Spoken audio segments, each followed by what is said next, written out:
Welcome to this step-by-step guide on how to install Cinema HD on your Fire Stick. To get started, ensure your Fire Stick is connected to the internet and powered on. Navigate to the home screen, then go to the Settings menu. From there, select My Fire TV or device and software depending on your Fire Stick version, and choose Developer Options. Turn on apps from unknown sources and a DB debugging to allow third-party apps.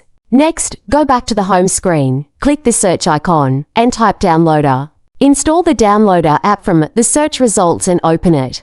In the Downloader app, enter the following URL, insert the URL for Cinema HD app and press Go.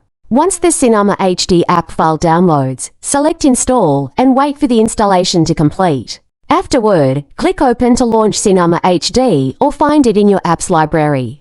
For safety, remember to turn off apps from unknown sources after installation. Enjoy endless streaming with Cinema HD. And don't forget to like, subscribe, and hit the notification bell for more helpful tutorials.